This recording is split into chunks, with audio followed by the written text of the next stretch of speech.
What's up, everybody? You already know who it is. It's DripGodDero, and I'm back at you guys with another banger. So first and foremost, I hope all you guys have been having a good day. My day been straight. And in today's video, we will be going over two teams that I feel like are the dark horses for the Eastern and Western conferences.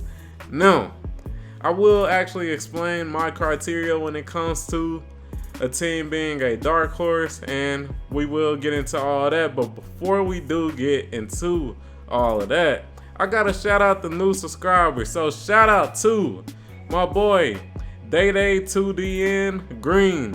Shout out to you, man. Welcome to the Drip God Gang. So hey, shout out to you, and let's switch over and let's get into it. Alright, so as you guys could see, we have switched over, and let me zoom into this a little bit more. We may need to zoom in here a little more. Alright, yeah, that's a little better. So, as you guys can see, I do have the NBA regular season standings, and a lot of people out here, they just don't know how to actually make a dark horse list or actually judge who a dark horse is. So with that being said, I do want to explain to you guys my criteria of what a dark horse is. So for me, a dark horse can't be a 1 through 4 seed, because that would mean that they were one of the top seeds in that conference. As we all know, the playoffs have 8 seeds. And if they're a top 4 seed, can you really call them a dark horse if they were, you know, one of the top 4 seeds within that conference? Me personally, I can't consider them a dark horse. So any of these teams right here on the Eastern Conference as the top 4 seed right now, they are automatically excluded. Same with the East. So let's scroll down to the Eastern Conference. Any of the 4 teams above my head right now. So Phoenix Suns and Sacramento Kings and Memphis Grizzlies and also the Denver Nuggets. Hell nah. And they all are not dark horses by my criteria. Cause I know a lot of y'all, well, the Phoenix Suns is my dark horse, bro. They're a top 4 seed. Everybody believes in them. Come on, man. Like, we gotta keep it real. So, anyways, to actually get to the point, I'm gonna start off with the Western Conference since we are right here.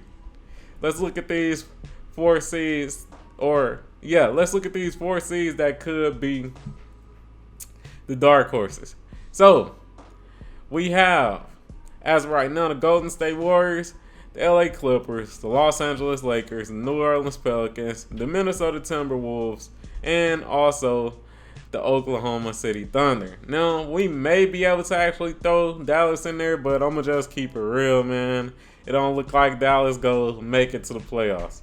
I know they're only like half a game away from being a 10 seed, but I'm going to just keep it real, man. They've been taking too many L's. I don't really have too much hope. So I'm going to stick with these 6 teams right here as my dark horse candidates. Now, out of these 6 teams, which team do I feel like is my dark horse? I'm going to go with the LA Lakers. Now, the reason I'm going with the LA Lakers is because they have been on a hot streak lately, man. Right here, this is their last 10 games. Let me scroll up so y'all can see that this is their last 10 games. Alright, so as y'all see right here, where it says last 10 games, the Lakers, they are 7-3. So they have been on a hot streak, as we all could tell. And they are on a 4-game winning streak. And that's something I do want to note. It is always great when you actually come into the playoffs hot. When you come to the playoffs, you know, with that confidence. Not on no losing streak or anything like that. So I feel like that's something that we definitely should note. Another interesting topic that I actually seen on the internet is this article from Silver Screen and Roll. So shout out to them. They are a pretty credible Lakers, news page, and The title says how the Lakers have manufactured the best defense in the league since the trade deadline. Now, if y'all want to actually read into this article, I would advise that you do so. But hey, man, to be honest, it has been crazy how great this team has been since the trade deadline. And I can't show, too many stats necessarily because, like the big stats, websites such as ESPN and things of that nature, they actually track the stats based on the whole year. So obviously, if I was to pull up ESPN or Basketball Reference, it wouldn't show the accurate stats for after the trade deadline. But this article notes something very interesting, and that note is that since the NBA trade deadline, the Lakers have had the best defensive rating in the league at 108.9 and are allowing the second lowest effective field goal percentage of their opposition at 50.6%. So that's definitely interesting, and this article was uploaded on March 10th, 2023, so it's about a month old, but I still feel like it's very relevant to the topic at hand today. So, like I said, as on the Western side, my dark horse is I almost said the Golden State Warriors, the Los Angeles Lakers. Hey, that is my dark horse for the Western Conference. Now, let's scroll up to the Eastern Conference. Who is my dark horse? So, as you guys can see, we got. Let me scroll up a little bit more. All right, there we go. We got the New York Knicks. We got the Brooklyn Nets. We got the Miami Heat. We got the Atlanta Hawks. We got the Toronto Raptors. And we also got the Chicago Bulls. I'm about to go on and X off some obvious candidates. So, Chicago Bulls, I'm Xing y'all off, man. I don't see it. Another team that I might have to X off on my dark horse list, it may be the Atlanta Hawks, man. I kind of done lost hope in them, man. They have a lot of star potential, but I just lost hope in them, man. They done disappointed me too much for me to believe in them this year.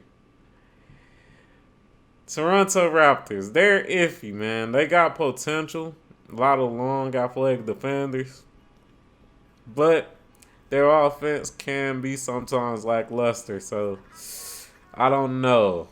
I think I got to X them off as well. My two main dark horses may be the New York Knicks and the Miami Heat. Now, I'm not hating on the Brooklyn Nets, but me personally, I just don't feel like they'll make too much noise in the Eastern Conference, to be honest. They are still a pretty new team. They have a pretty nice young player in Mikal Bridges, but I don't feel like he's established himself as a star just yet. Maybe in the playoffs, if he does, actually show out, we can establish him as a star then. But until we see what he actually does in the playoffs, where he doesn't have multiple stars around him like he did on the Suns, then that's when I'll actually, really give judgment on if I feel like he is the star of this team and how far the Brooklyn Nets really could go. But I'm going to definitely go with the New York Knicks as my dark horse, man. They are also on a 4-game winning streak similar to the LA Lakers, and they also have a 7-3 win streak. Well, not win streak, but a 7-3 win-loss ratio for the last 10 games. So they are also hot right now. They're also coming into the playoffs hot. So I definitely got them as my dark horse. Just to recap, for the Western Conference, my dark horse this year is the LA Lakers. They are hot right now. They are on a 4-game winning streak. They are 7-3 in their last 10 games.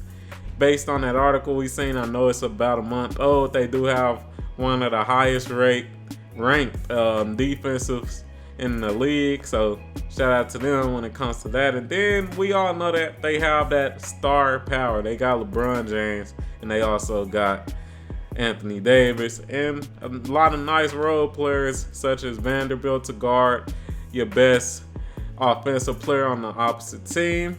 You got D'Angelo Russell, who can get hot and, you know, end up putting some ice in his veins and hitting crazy threes. So they got a lot of talent over there. For the Eastern Conference, I got the New York Knicks, man. They got a nice 1-2 combo in Julius Randle and also Jalen Brunson. They do got some nice role players, such as RJ Barrett. Yes, I consider him a role player. I don't consider him a star. I know a lot of New York Knicks fans ain't gonna like that, but I consider him like a high-level role player, not a star.